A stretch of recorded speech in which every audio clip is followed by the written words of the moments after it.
What is up, you guys? Welcome back to my channel, and if you're new here, just welcome. My name is Gemma Jade, but today we are going to be discussing werewolves. Okay, guys, so here's the thing. I have covered vampires kind of at length on this channel, and that's because proving the existence of them, at least to myself and to the point where I can figure out how to get one to turn me, is and always has been somewhat of an obsession of mine.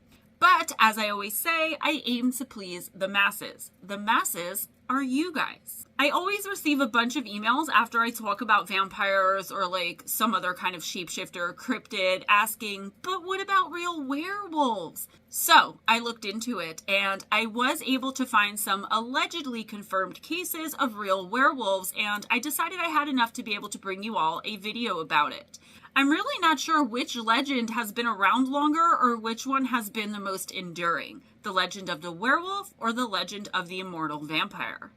It's crazy for me to see in my research so many similarities to the two, and yet watch time after time society and Hollywood claim that they don't get along and that we need to choose. Maybe that's why it didn't occur to me until just now that I should probably try to keep the playing field even and do a video on werewolves because I've done so many on vampires.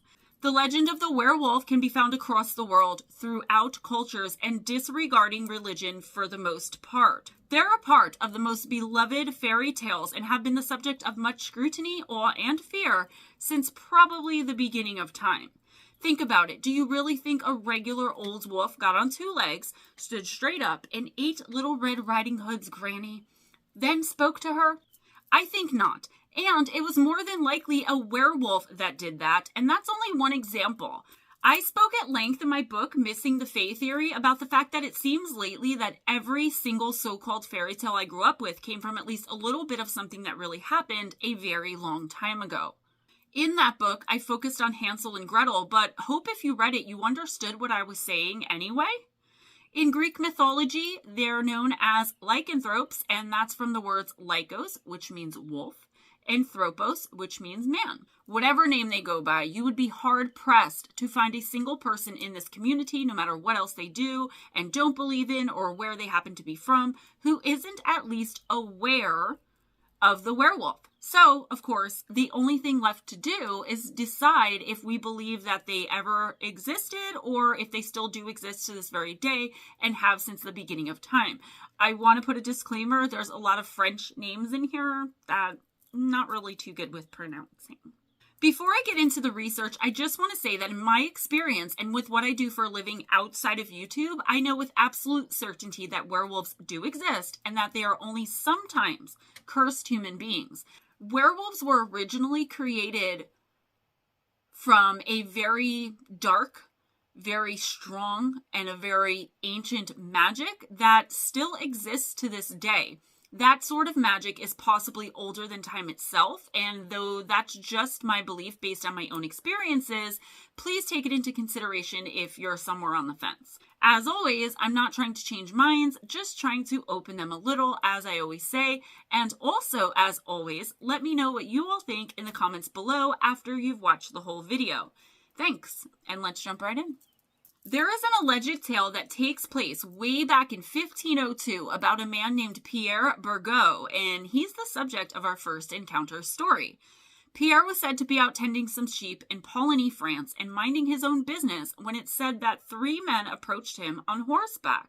They were dressed in all black and assured Pierre that if he would only denounce God, that he and his sheep would be protected forever from predators. He would, of course, also have to accept the three men as his masters. You know the story. Surprisingly, or at least I was very surprised while I was reading through this, given the time period and all that, Pierre did accept their offer and denounced God right there on the spot and bowed to the three strangers on horseback.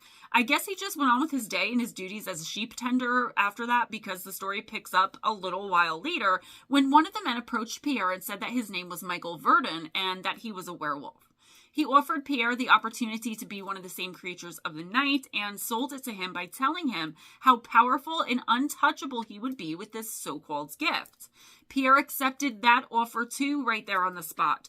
It's said that Pierre and Michael then rained terror down upon that region in France like no one had ever seen or imagined before. By the light of the moon, they would turn into beastly wolves and then kill and devour unwitting travelers by night. They made no exceptions for women, no exceptions for children, and to them, everyone who was there was simply fair game. Like if you passed by them and you were breathing, you were food. No exceptions. They were animalistic and feral when in the form of the wolves, and during the day they rested and prepared for another night of feasting, devouring, and killing. The full moon doesn't play a part in this tale, guys, but it does come into play later, so hang tight. One day, the two wolves came upon a traveler they planned to attack and kill. As far as the man knew, though, the traveler, at least at first, he thought he had been attacked by a regular wolf, albeit a gigantic and incredibly powerful one. The man was able to defend himself, and he injured the wolf and sent it limping and whining back into the woods. The traveler was scared, but he wasn't gravely injured, and he thought about all of the other innocent people who might have come to travel that same road, who would be attacked by the ferocious beast should he not follow it back into the woods and kill it. He followed the trail of blood from the wolf, but instead of coming upon the giant wolf, he instead came upon Pierre Burgot. Burgot was lying in the clearing in the woods in fetal position and naked in his human form. The traveler captured him, and while the details are pretty vague, the townspeople in that region must have put together that he had been the reason for all the deadly attacks and savage killings happening on the edge of the woods for so long at that point. Michael must have tried to come to his friend's rescue or defense or something, because he and Burgot, along with another man who hadn't even been mentioned before up until this point, but who I assume was one of the original three, whom Michael had already been acquainted with, a man named Philibert Montot, were all captured and burned at the stake together. Some people think it's hard to believe simply because they wonder why someone would automatically just assume that an injured man is a werewolf. It is said, though, that Pierre's injury that he had on his body when they found him was very, very similar and in the exact same spot as where the wolf had been stabbed, and the weapon was also quite consistent with the weapon that had been used to stab the wolf. So they saw this injury, they're like, yep, that looks like it came from that knife. It's in the exact same spot. He must be a ferocious werewolf. I mean, even nowadays that would be sus, and I don't really think it's that strange at all. I don't know what the world was like in the early 1500s in France, but I do know what the world was like and what was happening over here in the United States. That's for sure. So, were those three men all really bloodthirsty werewolves? It would be helpful to know the whole story, but I basically was only able to find the Cliff's Notes so that I can cover more than just one case here as well. I wonder what happened to the last Dark Rider. I mean, we know Michael was one of the original three who approached Burgot, and he was the second one burned at the stake. And then another of Michael's friends was also burned at the stake, and that makes three. But it also leaves one of the original three men unaccounted for. Just something to think about. That's all I'm saying. There have been encounters with werewolves throughout the ages, but something that I've noticed recently is that back in the day, people in a town, city, or village always seem to blame the vicious attacks that seem to have been carried out by canines on werewolf creatures that were in fact human. So they would always find a human being and be like, must have been a werewolf, and that must be the person who's the werewolf. There's always some person, whether they are unfortunately in the wrong place at the wrong time, or whether, like in at least one case, they are tried and put to death after being an actual werewolf, who gets blamed and takes the brunt of it all. In more recent encounters that I've come across, it seems like people see what they believe to be a werewolf and then move on and talk about it later on the internet. What are we missing here? Because if someone's a werewolf, they are de facto bloodthirsty, right? What's going on? It's so different nowadays, is what I'm saying. Same creature, so different. I honestly don't know which is more believable, and we still don't even know for an absolute fact why someone is or becomes a werewolf, and whether or not a human being becomes one at all, say by shape-shifting, or whether once they are one, that's just what they are for the rest of their lives here. There's so much more to all of this. Just like with so many other legends that seem to transcend time and history itself, it could really give you a migraine if you aren't careful. Trust me on that one. More recently on the show Paranormal Survivor, I came across a woman named Nadine who was forced, along with her husband and son, to live in a trailer park in Hopkinsville, Kentucky, while they waited for her husband's superiors in the military to find them more suitable housing. Her son's name was Shane, and one day they were out in the yard near their trailer just hanging out and playing around as mothers and sons like to do on nice days outside, when they saw something absolutely horrifying that would make them hate having to stay in the trailer park even more than they already did. Their day was progressing fairly normally until they came across a dead dog on their property, which they felt compelled to bury it. They found a nice wooded area just beyond the tree line, and they buried the poor dead animal there. However, a little while later, like within just a few days and for whatever reason, they felt compelled to go and check the grave, only to find that it had been dug up and that the carcass of the dead animal was missing. It was gone. There really wasn't anything that they can do about the situation of the missing carcass, but it did greatly disturb them, especially the little boy. Right around that same time, Nadine reported that she started to see a huge hulking figure lurking around near the edge of the woods by their trailer. It was kind of standing and trying to blend in right near the same area of the tree line where she and her son had buried that random dead dog that had gone missing. It was horrifying even to listen to her describe the beast she was seeing. She said it stood bipedal at around 8 feet tall and had, quote, glowing eyes like burning embers, end quote. Not for nothing, and I'm not trying to be mean, but a simple color would have sufficed here. Not throwing shade on her, it's just as someone who's reporting on what she said she saw, having an actual color is much more helpful than being vaguely descriptive like that. I only wonder because it always seems werewolves are reported as having glowing yellow eyes, but in this case it seems as though they were more orange or fiery red. Anyway, that's what she said, and that's how she described it. She said it was always half hidden in the shadows and never stepped outside of the tree line outright, so she never really got a good look at it. Her husband even admitted to having seen the creature on at least one occasion as well. It got much more frightening as the interview went on, and a report that I found about it all said, quote, Nadine decided to ask some neighbors around the trailer park if they ever saw anything weird around the area. Her neighbors seemed uninterested in speaking to her about it, and a few shunned her entirely. As she walked around the park one day, she spotted, inside one of the abandoned and locked trailers, red eyes staring back at her from the window. Whatever it was inside that trailer. Around this time, Shane began having recurring nightmares and would wake in a panic. He claimed that a creature was looking at him in the window at night. They would attempt to calm him down by telling him that it was just a nightmare and nothing more. One night, they ran into the room during one of these night terror instances, and both Nadine and her husband saw the red-eyed creature in the window looking in. Nadine described that it had black/brown fur, was standing upright, and had red eyes.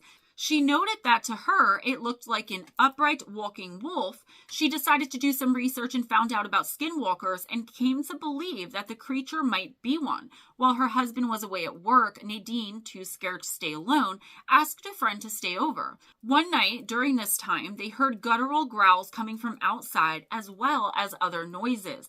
Both women looked out the door and observed the upright walking black wolf with red eyes looking back at them. Nadine noted that it appeared angry and bolted in their direction. They went inside. Just then, their 14 by 8 foot trailer began to violently shake. As they were preparing to call the police, everything stopped. They opened the door and the creature was now gone.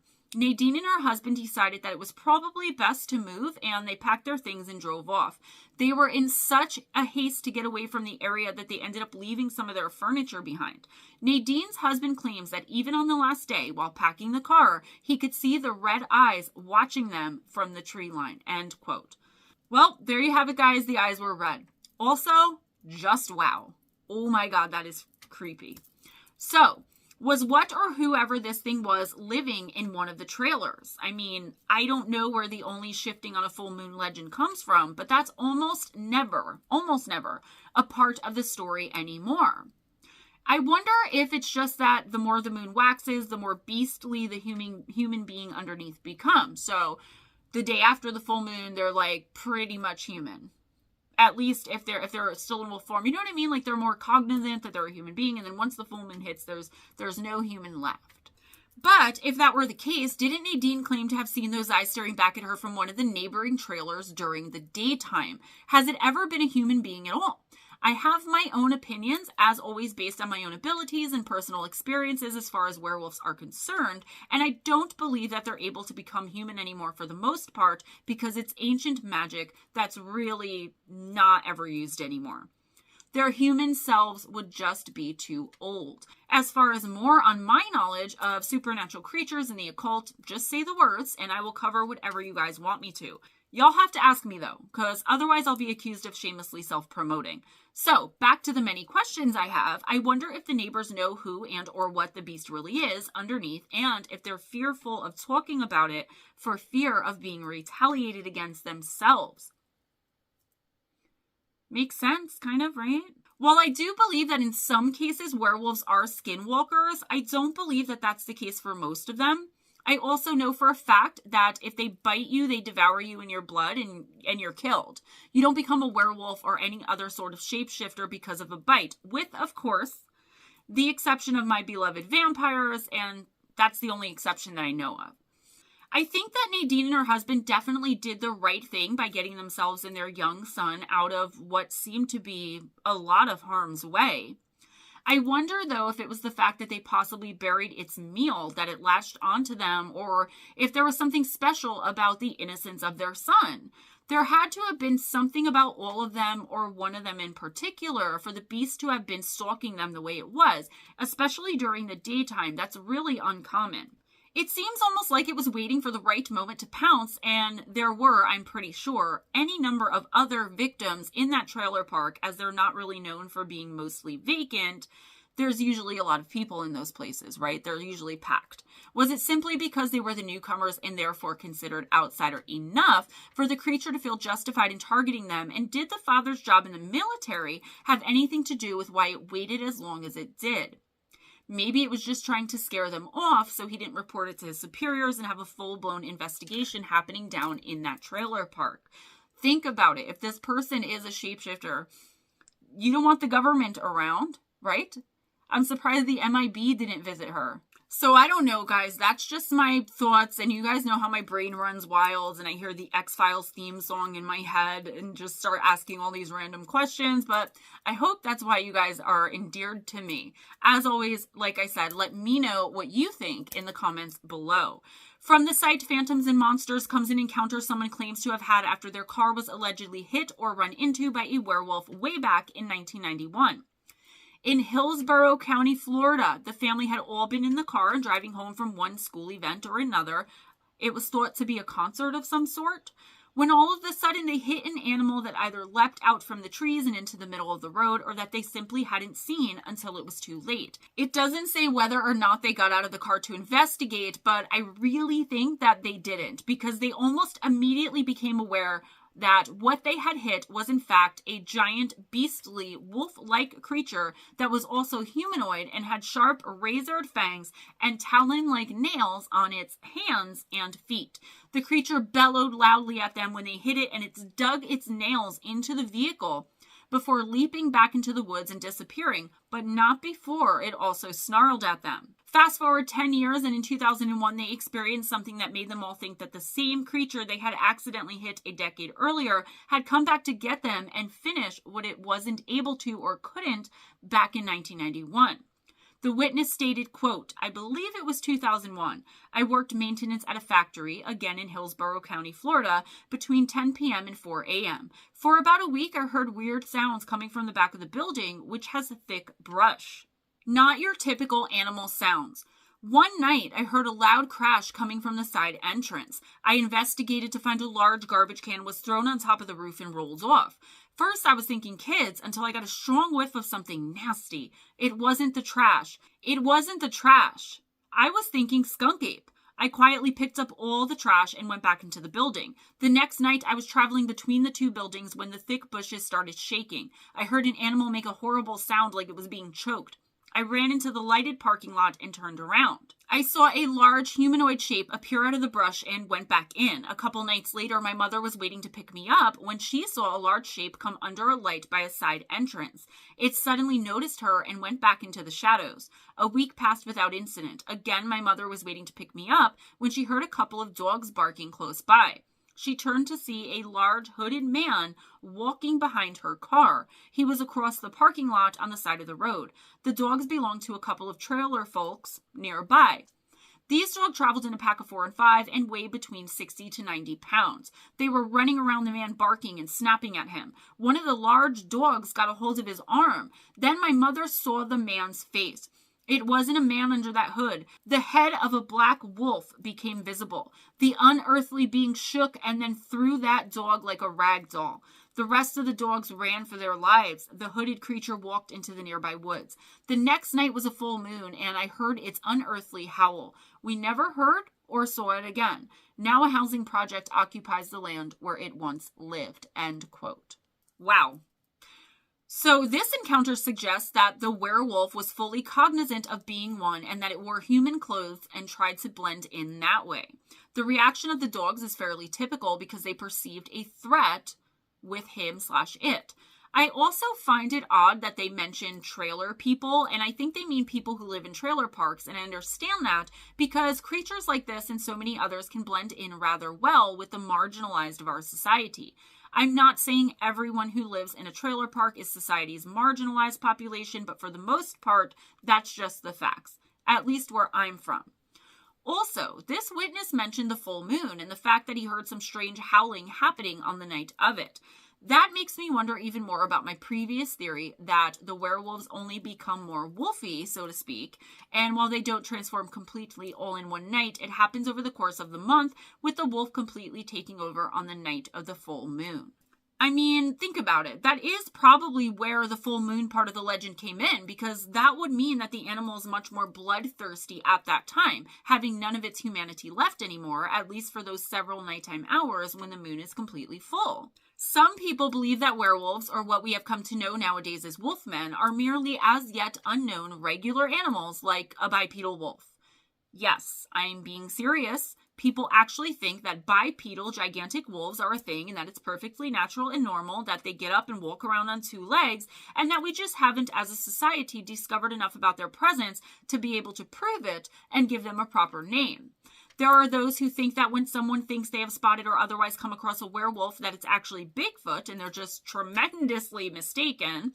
To me, that makes no sense because one isn't even close to the other as far as not only how they look, but the ways in which they behave, how they sound. I mean, the list of reasons that there's no possible way, even for someone who doesn't know what either one is, to mistake one for the other.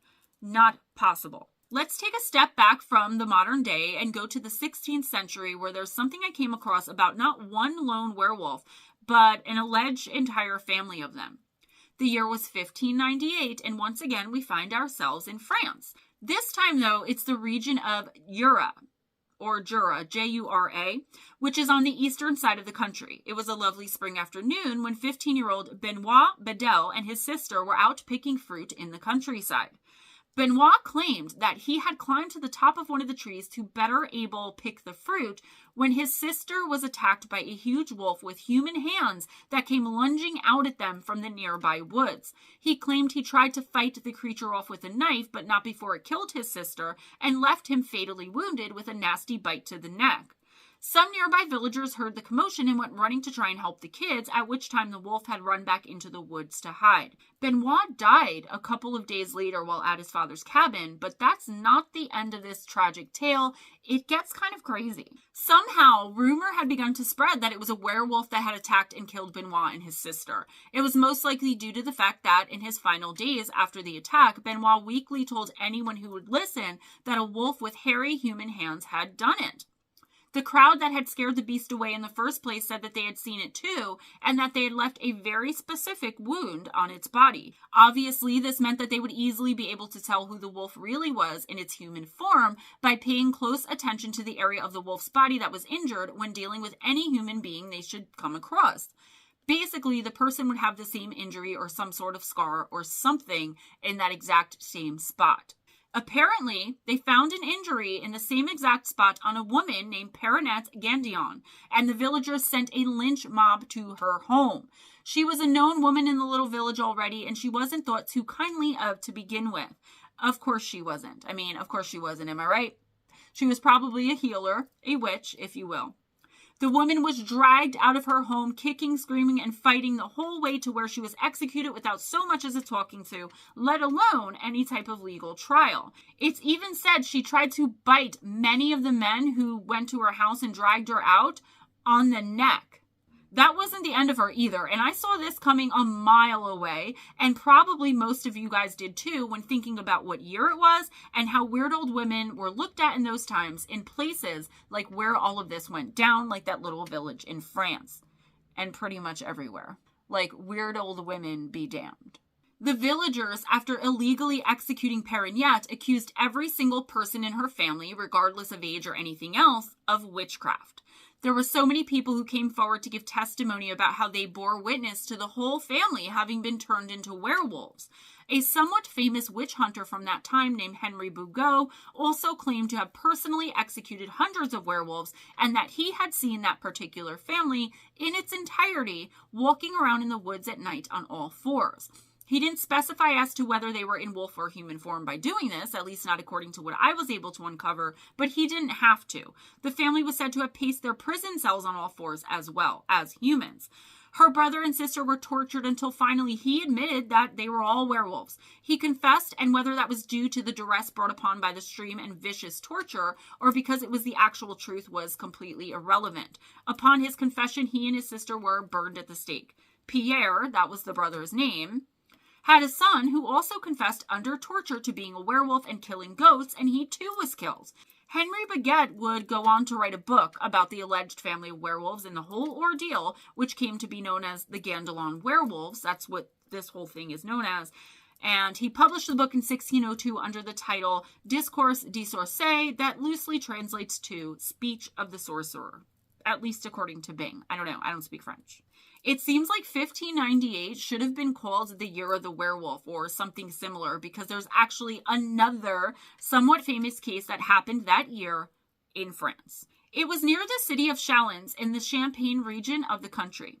Interestingly enough, and what sort of drew me to this one specifically, was that it's alleged the werewolf in this one was human by day and worked as the town's tailor. It said he would lure young children into his shop by day, cut their throats, and feast on their flesh and their blood. By night, he would transform or shapeshift into his werewolf form and roam around the countryside by the light of the moon, looking for his next victim/meal. When he was finally found out, there said to have been a mountain of actual evidence against him.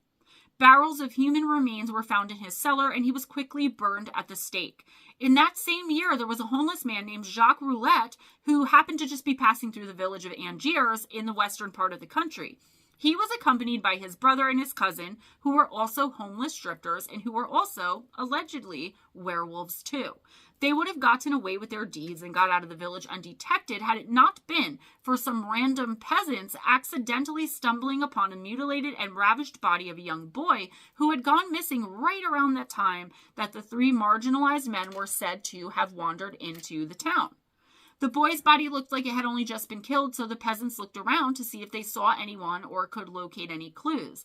Sure enough, they saw two hulking figures that looked like extremely and abnormally large wolves lurking in the shadows of the woods, but they fled before anyone had a chance to approach the beasts. The group very gallantly and somewhat stupidly pursued the wolves, but before they were able to catch up with them, a filthy, dirty, raggedy man stepped out in front of them. He was said to have been in a daze and covered in blood and entrails. Of course, the bloodied and confused stranger was taken by the peasants into town and accused right then and there of being a werewolf. His name was found to be Jacques Roulet, and it was said that the devil himself had given the power to transform into a werewolf to not only Jacques, but to his two family members and traveling companions as well. So his brother and his cousin. Directly from the devil, too. Like, these guys weren't playing around. All of them were, of course, convicted of being werewolves, but Jacques did something almost unheard of at the time when he filed an appeal to that decision, citing the fact that his confession had been tortured out of him. Somehow, and even more unbelievably, the appeal actually worked, and instead of being burned at the stake, he was sentenced to 2 years in an insane asylum. What? Why the hell didn't all werewolves use the old, oh, wait a minute, I was tortured defense appeal and get let off the hook like Jacques did? I honestly don't know what became of his cousin and brother, but I think they didn't have Jacques' legal savvy or brains and were, in fact, burned at the stake, unfortunately. I could go on and on and on here, guys, and if you want me to, I will. I'm sure I'll have more parts to this video in the future anyways, but here's the thing. Being or becoming a werewolf isn't the way people thought it to be back in the olden days, and for the most part, humanity doesn't have that much of a real grasp on what it actually is nowadays either. Werewolves can just as easily blend in with society by day and hunt for victims at night, and in fact, most of them do. As I said earlier, it's ancient magic that's being used, and in some cases, the victim is unwitting, hapless, and helpless. Depending on how one comes to possess the power to become a werewolf is depending on how he or she will behave. Some aren't even aware of what they're actually doing, only that it's something terrible because of the way that they find themselves the next morning after they had been out in their wolf form all night. There are so many different types of werewolves. Some of them are only ever in wolf form, and out of all of those, only some of them even remember ever being human. Some of them choose their victims by day and hunt at night and just accept it as a part of their lives without thinking about it one way or another. And others still transform a little bit over time throughout the course of the month and then start all over again the day after the full moon. There are others still, and on it goes. Think about this for a second, if you will. Do you even understand what a transformation would do to a human body once it's been done, let alone to believe we could keep going back and forth from that and then back to turning again? It has to be excruciating, and only a very ancient and very dark magic can be used to keep it up. Usually, at least from what I know and from my own experiences, once the person who has cursed you dies, then either the curse is lifted or you die too. But a lot of the time, that power isn't easy to come back from. The legends and stories of werewolves, including the older ones I brought to you all here today, would be a lot more believable had they not always been so predictable to blame the marginalized and the strangers in the town. It was never the well-respected town priest or anything. You know what I'm saying? Seeing evil in the faces of those we don't know or who are different from us, or at the very least being suspicious of those people, is a tale as old as time and even older than the magic I keep mentioning is. The woman who came across the werewolf allegedly hiding in one of the trailers when not a single one of the neighbors would discuss it with her, and in fact were downright rude and or hostile when she asked them, is the most believable account here today, in my opinion, and probably in the top 3 ones I've ever heard or come across. More than likely, that entire little community there in Florida knows who the werewolf is and knows what he or she is up to. That's all I have for you today, guys. Please give this video a big thumbs up if you enjoyed the content, if you enjoyed hanging out with me and each other in the chat, and if you just want to see me smile. I'm getting a cold. If you guys haven't noticed, I'm a little nasally, more than usual, so I do apologize for that. Spread the love by sharing this video. In the description box, please read it. You will find a link for the Kindle and paperback versions of all 3 of my books, Missing the Faith Theory, Encounters with Evil, 101 True and Terrifying Stories, and Shadow Entities, Sleep Paralysis, and Beyond, which is my newest book, released in November of 2022. I know a lot of you guys don't have that one. If you want an autographed copy of any of that or any of the TMP Press magazines that I wrote in, please hit me up, or for anything else, GemmaJadeParanormal@gmail.com. If you want a copy of the coloring book that Thomas from TMP Press did with my picture in it, I would also love to sign one of those and send it to you. If you'd like a personal intuitive oracle reading, or if you'd like to make a purchase, if you would like to work on spirituality with me, just hit me up. If you're curious about what other services I offer aside from Intuitive Oracle, but a lot of it I think is in the description box. Please donate to the channel. It's how I pay for StreamYard to be able to live stream. It's how I pay for the app I use for the thumbnails. It's how I pay for backgrounds. It doesn't just go like into my pocket. So if you guys can make a donation, PayPal, Cash App, Patreon, links in the description box, and my Amazon wish list gift link where you can buy me decks, crystals, jewelry, flavored waters. Like, I don't even know what's on there at this point. Look at it. The address is hidden, so you guys don't have to worry about asking me anything. You can just send it along with a little note. On Wednesday nights, right here on this channel, you will find myself and Ghost Dragon ZW from 7:15ish p.m. Eastern Time until whenever we have no one else to read for, usually going to like 10:30, 11 o'clock. You will find us right here for Intuitive Oracle Live. It is the best live stream on the internet because it has the best and most amazing chat every other Monday. So not the Monday you're watching this, but the Monday after. It's myself and Ghost Dragon ZW at noon Eastern Time for Afternoon Talk. Thursday nights, I'm not even sure what we're doing yet. Like, honestly, you're either going to be with Steven or with Lara or with the 3 of us, but keep your eyes open for whatever we're doing at 8 p.m. Eastern on Thursday nights. And Fridays at midnight, it's Ghost Dragon CW. Just streaming to hang out and chat with y'all and answer all y'all's questions. Now, I know I'm forgetting something, but just not sure what it is. Guys, hit me up if you want personal intuitive oracle readings. You still have like 1 week left to get in on the half price readings. That's $20 for a full personal, paid to my PayPal or Cash App. If you need anything else, email me. Be kind to each other, guys. It doesn't cost anything. Be kind to yourselves and never accept anything less than others being kind to you. If nobody told you today you're beautiful, you're amazing, you're capable, don't give up on your dreams. They are accomplishable, okay? You can do anything you want to do. I absolutely believe in you. So if you don't know that, and if no one told you that today, you're amazing, you're beautiful, you can do it. Always go in grace, smile at a stranger, and I'll see you guys next time. Bye.